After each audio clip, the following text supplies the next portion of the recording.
ഇന്ന് ഞങ്ങളുടെ യാത്ര ആ മഞ്ഞുമൂടി കിടക്കുന്ന മലനിരകളുടെ ഇടയിലേക്കാണ്. അതെ, മരടിഗുഡ ടെമ്പിൾ, മലമുകളിലെ ക്ഷേത്രം. ഇവിടെ വന്ന അന്ന് മുതലുള്ള ഒരാഗ്രഹമാണ് ആ മലമുകളിലെ ആ ക്ഷേത്രത്തിലേക്കുള്ള ഒരു യാത്ര.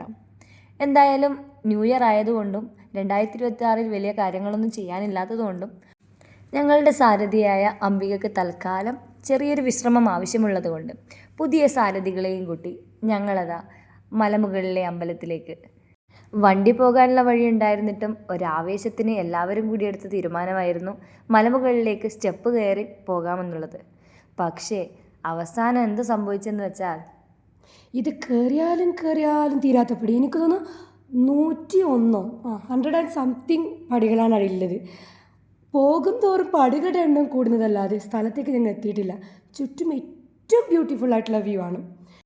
സയൻസ് സാറായ ഗിരീഷ് സാർ സസ്യങ്ങളെപ്പറ്റി അഘോരമായ ചർച്ചകൾ നടത്തുമ്പോൾ മാത്സ് സാറായ മനു സാർ പറഞ്ഞതോ എണ്ണിത്തീരാത്ത പടികളെപ്പറ്റി. പിന്നെ സോഷ്യൽ സാറായ ചിരഞ്ജീവി സാർ പറയുന്നതോ നമ്മുടെ സ്ഥലത്തിൻ്റെ ജോഗ്രഫിയെപ്പറ്റി, മലകളെയും കുന്നിനെയും മണ്ണിനെയും പറ്റി. കിതച്ചുകൊണ്ട് കയറിപ്പോകുന്ന ഇംഗ്ലീഷ് ടീച്ചർ ഉണ്ടല്ലോ, ആ ഇംഗ്ലീഷ് ടീച്ചർ എസ്തെറ്റിക് ബ്യൂട്ടിഫുൾ അങ്ങനെയൊക്കെയായിരുന്നു. എക്സലന്റ്. ഇതൊക്കെ ഞങ്ങളെ കൊണ്ടുപറ്റൂ. ഇതേ കയറിപ്പോകുന്നു കാവടി തുള്ളിക്കൊണ്ട്. വയ്യ, ഒട്ടും വയ്യ. അവസാനം അങ്ങനെ ഞങ്ങൾ ആ അമ്പലത്തിൻ്റെ നെറുകയിലേക്ക് എത്തി.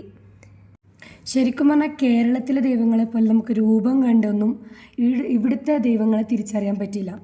ഇവിടെ എന്ന് പറഞ്ഞാൽ നമ്മുടെ അയ്യപ്പന് ഭയങ്കര ഫാൻസാണ്. ശരിക്കും പറഞ്ഞാൽ എല്ലാവർക്കും പത്തനംതിട്ട അയ്യപ്പൻ, ശബരിമല ഇത് മാത്രമേ ഉള്ളൂ ടോക്ക്.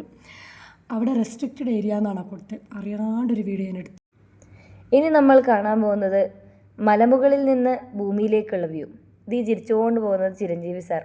അതിനപ്പുറത്ത് നമ്മളുടെ സാരഥികളും നമ്മളുടെ കൂട്ടുകാരും ഒക്കെ നിന്ന് എന്തൊക്കെയോ ചർച്ചയിലാണ്. തീർച്ചയായും അത് ഫോട്ടോ സെഷന് വേണ്ടിയുള്ള തയ്യാറെടുപ്പായിരുന്നു. ആ കാടൊക്കെ വെട്ടിത്തെളിച്ച് ശരിക്കും പറഞ്ഞാൽ പാരഗ്ലൈഡിങ്ങിന് പറ്റിയ സ്ഥലമാണ്. അത്രയും ആഴമുണ്ട് താഴോട്ട്. അങ്ങനെ പാരാഗ്ലൈഡിങ്ങും ചർച്ചയും ഘോരഘോര വിഷയങ്ങളെല്ലാം കഴിഞ്ഞ് ഞങ്ങളത് അമ്പലത്തെ വീണ്ടും ഒന്നുകൂടി ചുറ്റിക്കാണുകയാണ്. ഇവിടെ നിന്ന് ഇനി അടുത്ത ഡെസ്റ്റിനിയിലേക്ക്.